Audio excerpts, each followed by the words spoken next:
자, 수달쌤의 비버 챌린지 중급 과정입니다. 초등학교 5학년, 6학년용으로 선생님이 만든 교재입니다. 이런 교재 받았을 거고요. 비버 챌린지가 뭐냐 궁금해하는 친구들도 있을 텐데 그거에 대해서 간단히 설명을 먼저 하고 진행을 하도록 하겠습니다. 자, 다음 페이지로 넘어가 보면 어떤 내용입니까? 쭉 볼게요. 자, 비버 챌린지 같은 경우는 어떤 대회냐면 전 세계에서 진행되고 있는 대표적인 컴퓨팅 사고력 대회로 누구나 참가할 수 있습니다. 여러분도 참가할 수 있어요. 1년에 한 번씩 진행이 되거든. 그래서 이것도 한번 살펴볼 거고. 정보올림피아드 1차 대회는 비버 챌린지 유형의 문항으로 평가가 진행되니까 만약에 뭐 소프트웨어 정보영재교육원이 아니다. 저는 뭐 비버 챌린지에 도전하지만 뭐 정보 올림피아드도 관심이 있어요. 이런 친구들은 요 교재와 강의가 1차 준비에 도움이 되니까 같이 살펴보시면 되겠습니다. 또 정보 영재를 평가하는 문항 역시 이런 유형의 문제가 잘 나오니까요. 정보 영재 아니면 뭐 소프트웨어 영재 이런 것들 요즘 많이 선발하잖아. 알고 있나? 어? 그래서 이런 것들을 잘 알아두면 여러분이 뭐 이런 정보 영재가 되는 것 혹은 뭐 비버 챌린지를 준비하거나 정보 올림피아드를 준비할 때 다양하게 활용이 될 수 있습니다. 여기서 한 가지 선생님이 설명하면 뭐 정보 영재 같은 경우에 여러분이 코딩이라든지 프로그래밍 이런 거 할 줄 알아야 정보 영재가 될 수 있을까? 니네 생각은 어떠니? 코딩이나 프로그래밍 이런 것들을 할 줄 알아야 정보 영재가 될 수 있습니다라고 생각하면 채팅창에 1번 써봐. 아니에요. 코딩, 프로그래밍 이런 거 모르는 애들 몰라도 이런 거 잘 할 줄 몰라도 영재교육원에 정보 영재교육원에 합격할 수 있어요. 2번. 알아야 한다. 아니야. 몰라도 된다. 된다. 어떻게 생각하니? 알아야 한다. 아니에요. 몰라도 된다. 아, 동원이 이미 합격이야? 그럼 더 이상 선생님 설명할 게 없겠네. 지우도 잘 알고 있네. 학교에서 코딩 배우니? 학교에서 프로그래밍 배워? C 언어라든지 자바, 파이썬 이런 거 배우니? 학교에서 뭐 코딩 배워? 뭐 블록 코딩 같은 거, 뭐 앱 인벤터나 스크래치 이런 거 배우니? 또 뭐 있지? 엔트리 뭐 이런 거 배워?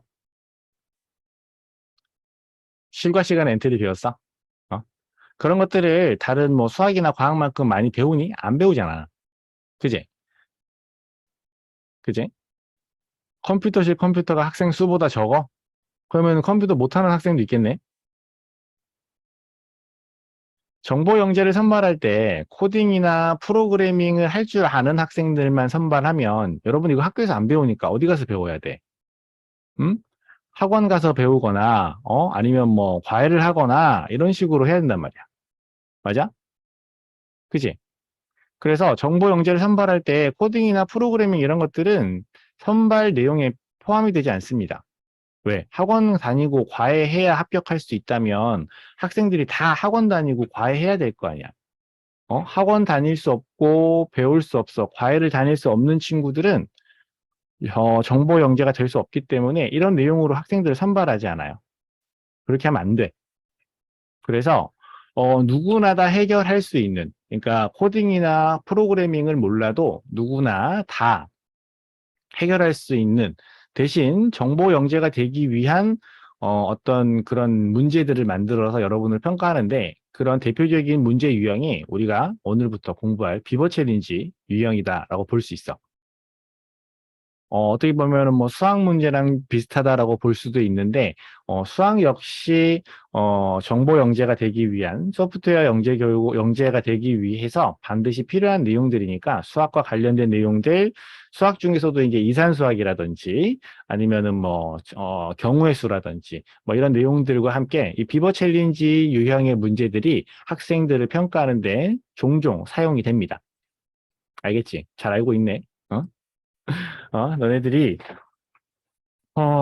컴퓨터를 꼭 잘해야만 정보 영재가 될 수 있다라고 생각할까 봐 선생님이 미리 알려주는 것이고요. 그래서 본인의 목표가 정보 올림피아드가 아니고 저는 비버 챌린지나 정보 영재가 목표입니다 라고 하는 친구들은 굳이 코딩이나 프로그래밍에 시간을 뺏길 필요가 없습니다. 대신 이산수학이라든지 비버 챌린지라든지 이런 내용들을 조금 더 집중해서 공부하는 것이 훨씬 더 효과적이다라는 내용을 선생님이 설명하면서, 그지? 수달쌤의 이산수학, 선생님이 이산수학 강의도 이어서 진행을 할 겁니다. 다음 달에. 자, 비버 챌린지에 관련된 내용들을 같이 한번 또 살펴볼게요. 자, 어떤 내용입니까? 보입니까? 짠! 화면이 바뀌었을 겁니다. 바뀌었냐? 선생님 마우스 돌아다니는 거 보이냐? 선생님 마우스 돌아다니는 거 보여? 보여? 보이지? 큰 화면에, 그지? 비버 얼굴이 대빵만하게 나와 있고, 비버 챌린지 깃발을 들고 있고, 2021이라고 되어 있지? 그지? 작년에 비버 챌린지가 진행이 됐는데요. 언제 신청합니까? 여기 보면은 9월부터 10월까지 신청을 해서 도전하기, 10월부터 11월까지 도전을 해서 이 도전 기간에 여러분이 도전한 내용들을 평가한 다음에 여러분에게 올해도 할 거야. 매년 한다. 이거는 우리나라만 진행하는 게 아니고 전 세계에서 진행하는 대회이기 때문에 요 시기가 되면은 진행을 하게 될 거야. 음. 그래서 요때 신청해가지고 도전하면 여러분이 몇 분 동안 몇 문제를 풀었고 몇 개를 맞췄는지 이런 내용들을 나중에 이제 시험 결과지를 받아볼 수가 있어요. 여기 들어가 보시면 비버 챌린지 뭡니까? 라고 해서 이렇게 비버 챌린지 특별한 사전 지식 없이도 누구나 도전해서 과제를 해결할 수 있고요. 컴퓨팅 사고력을 바탕으로 하는 그런 세계인의 축제라고 되어 있는데, 전 세계 학생들이 굉장히 많이 참여하고 있는 컴퓨팅 사고력을 평가할 수 있는 그런 내용이야. 그러니까 우리나라에서만 진행하는 게 아니고 전 세계에서 진행하는 대회다 보니까, 전 세계의 어떤 선생님들이 문제를 개발하고 또 전 세계의 학생들이 같이 문제를 풀어보고 이렇게 하다 보니까 문제의 난이도라든지 문제의 수준이라든지 이런 것들이 조금 뭐라고 할까? 완성도가 있다고 할까? 그렇게 생각할 수 있어요. 그래서 비버 챌린지가 어떻게 진행되는지, 우리나라 비버 챌린지는 어떻게 구성되는지 뭐 이런 것들을 확인할 수 있어요. 여기 참여하기 버튼 눌러보면 체험하기 이렇게 있어. 뭐 참여 방법 하면 어떻게 참여하는지, 학교에서 여러 학생들이 한 번에 신청해서 갈 수도 있고 개인이 신청해서 갈 수도 있고요. 참가 신청은 로그인을 해야 되는 것 같아. 선생님은 참가하지 않았기 때문에 아이디가 없어요. 체험하기 이렇게 들어가 보면 여기 응시 코드라고 되어 있거든. 이거를 입력하면 실제로 문제를 풀어볼 수 있어. 선생님 같은 경우는 몇 번 들어가서 지금 체험을 해봤더니 선생님이 했던 문제들이 이렇게 되어 있지. 이 보면은 제출함 되어 있는 거 선생님이 답을 제출한 거야. 여기 뭐 주차 공간 이런 것들은 아직 제출이 안 됐지. 요 문제 본 적 있나?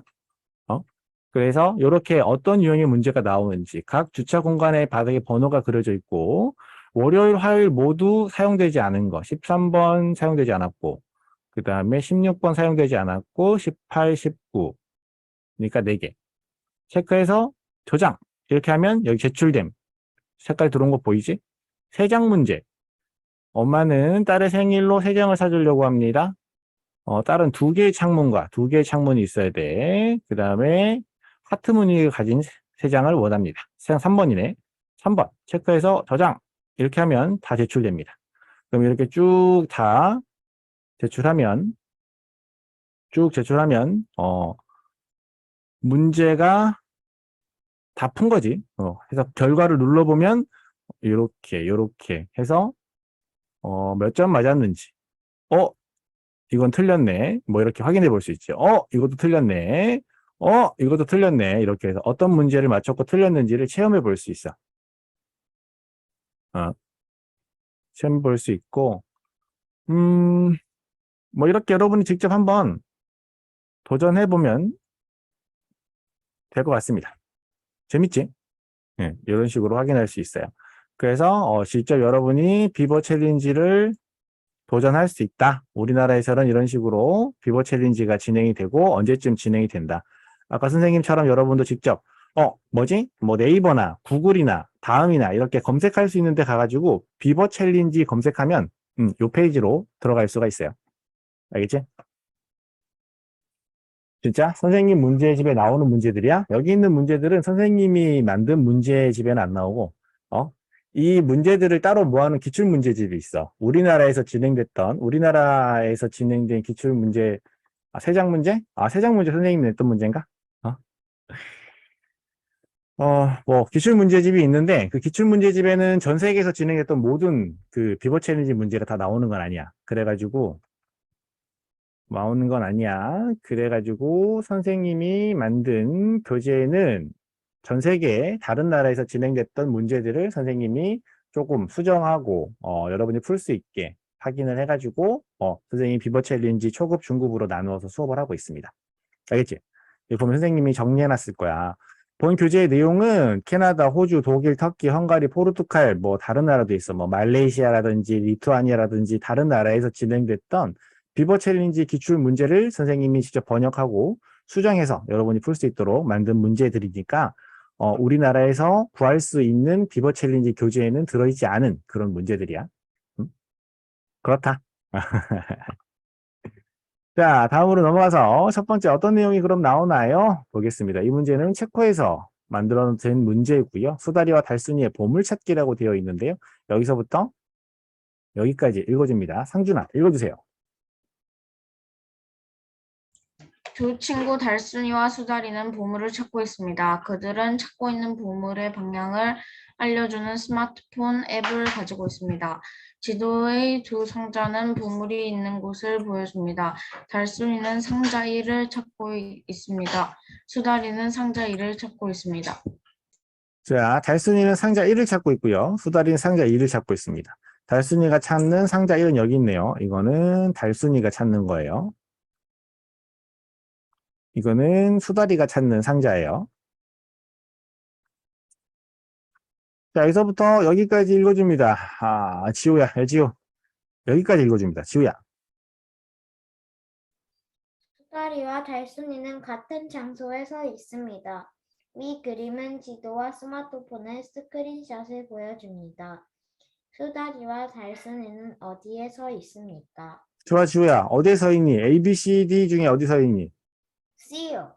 C에 서 있다고 합니다. 어때? 다른 친구들도 C라고 찾았습니까? 맞죠?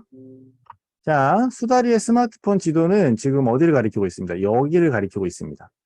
수다리가 찾아야 될 상자가 여기 있는데 이쪽을 가리켰다고 하는 것은 수다리가 여기 있다는 거지. 수다리가 여기에 있구나.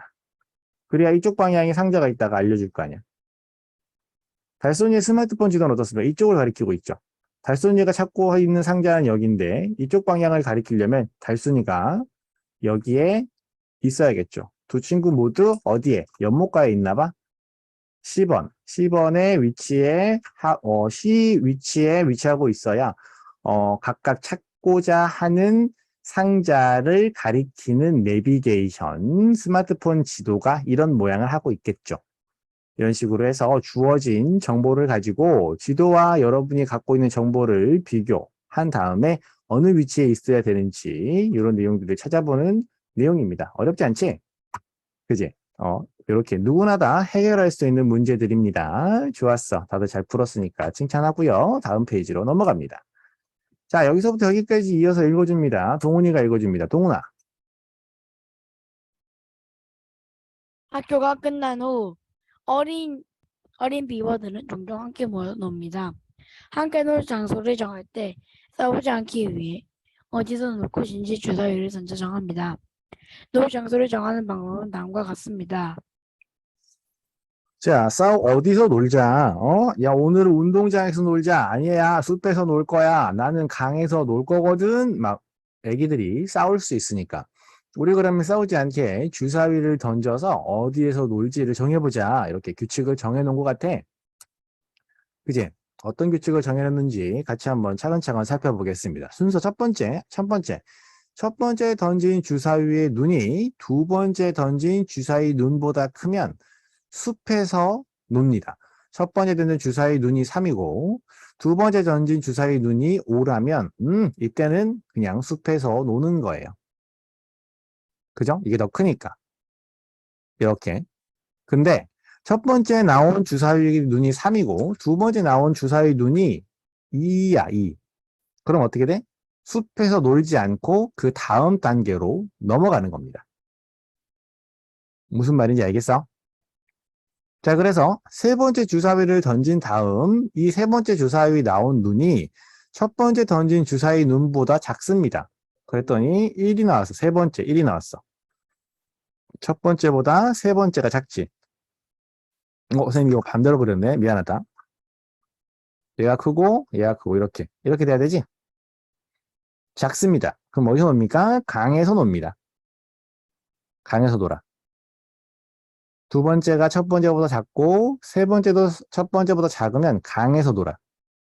근데 이게 1이 아니라 5 이렇게 되면 어떻게 돼? 다음 단계로 넘어가는 거야. 위 두 가지 경우가 아닙니다. 라고 했을 때는 운동장에서 놉니다. 라고 되어 있지. 그러니까 어떤 식으로? 얘네들이 놀 수 있는 장소는 숲이거나 강이거나 운동장.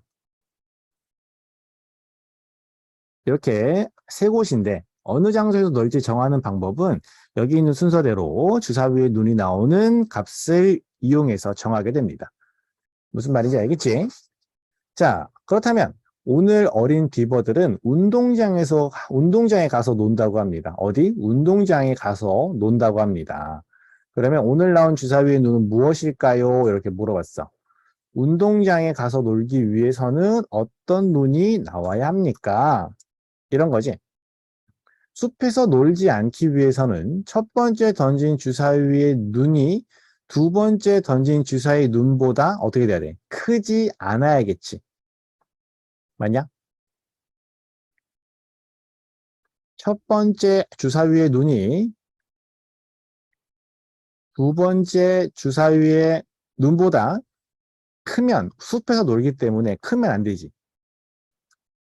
그지? 어떻게 돼야 돼? 그러면 작거나 같다. 첫 번째가 두 번째 던진 주사위 눈보다 작거나 같다. 첫 번째가 더 큰 거는 답이 될 수 없겠지. 그지? 첫 번째가 더 크다. A는 답이 될 수 없어. 탈락이야. 무슨 말인지 알겠어? 야, A가 이렇게 5, 3이 나왔으면 첫 번째 주사위 눈이 두 번째 주사위 눈보다 크기 때문에 어디서 놀아야 돼? 이렇게 나왔을 때는 어디서? 숲에서 놀아야 돼. 맞지? 그지? 그리고 나머지는 얘가 더 크고 얘가 같고 얘가 같으니까 2번 단계로 넘어가게 됩니다. 이번에는 세 번째 던진 주사위의 눈이 첫 번째 던진 주사위의 눈보다 작습니다. 누구랑 누구랑 비교하는 거야? 첫 번째랑 세 번째. 첫 번째랑 세 번째, 첫 번째랑 세 번째를 비교해서 세 번째 던진 주사위의 눈이 첫 번째보다 작다. 세 번째가 작다. 그럼 강에서 노는 거지. 2보다 1이 작으니까 얘는 강에서 노는 거야. 맞아? 세 번째, 2가 6보다 작으니까 얘도 강에서 노는 거야. 맞냐? 근데 얘는 작지 않지. 그러니까 어디 가서 놀아? 얘는 운동장에 가서 노는 거야. 주어진 조건에 맞게 어떤 주사위의 눈이 나와야 되는지를 이렇게 순서대로 차근차근 확인해 봤습니다. A 같이 나왔을 때는 숲에서 놀 거고요. B나 D와 같이 나왔을 때는 강에 가서 놀 거고요. C와 같이 나왔을 때는 운동장에 가서 놀게 되니까 오늘은 운동장에 가서 논다고 하니까 몇 번째 주사위가 눈이 어떻게 나왔을 거야? C번처럼 나왔을 거다. 정답은 C번이 되겠죠? 될까? 자, 이런 식으로 주어진 조건에 맞게 어떤 단계로, 어떤 상황에 어떤 단계로 넘어가는지 조건 잘 확인하시고요. 그 조건에 맞게 운동장에 놀 수 있는 주사위 눈을 찾으면 됩니다. 뭐 이렇게 궁금한 친구들이 있을 건데 선생님 이거 세 개 다 같은 값이 나와서 운동장에 가서 논다고 했는데요. 운동장에 가서 노는 다른 경우는 없나요? 이렇게 물어볼 수도 있지 않냐? 다른 경우 있을까 없을까? 이렇게 세 개의 눈이 나온 거 말고 다른 경우 있을까 없을까? 있니 없니? 있다. 다른 방법도 있다. 운동장에 가서 놀 수 있는 다른 방법도 있다. 1. 없다. 3.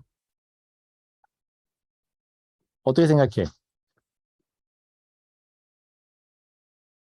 있어? 다른 방법? 주사위에 눈이 666 나오면 되지. 555 나오면 되지. 그지? 그럼 이렇게 똑같은 값이 나오는 거 말고 이런 것들은 제외하고 다른 방법이 또 있다, 없다. 이런 방법 제외하고 다른 방법이 또 있다, 없다. 어떻게 생각해? 채팅창에 써봐. 있으면 1, 없으면 3. 있어? 있어? 없어?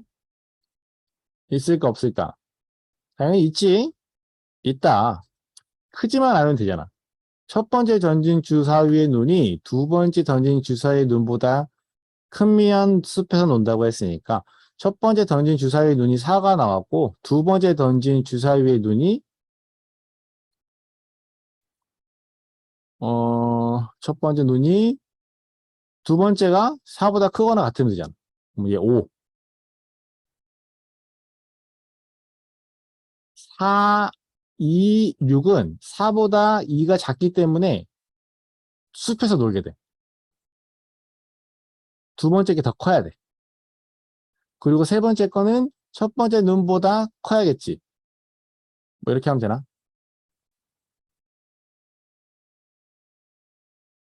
그러면 얘도 운동장에 가서 놀 수 있게 됩니다. 뭔 말인지 알겠나? 이거 말고도 이런 조합 말고도 굉장히 다양한 경우가 있습니다. 세 개의 수가 같은 경우 말고도 운동장 가기 참 어렵네. 운동장 못 가면 숲에서 놀면 되지. 강에서 수영해도 되고. 이런 식으로 놀 장소를 정하게 되고 여러분이 문제 풀다 보면은 뭐 이렇게 같은 경우만 있나 보네. 세 개의 주사위가 같으면 운동장에서 노나 보네. 다른 경우는 없을까? 이런 것들 궁금해할 수도 있으니까. 안 궁금해? 선생님만 궁금한 거야? 어? 자, 이렇게 다른 방법도 있다. 어떤 방법이 있는지까지도 한 번 더 생각해 봤어요.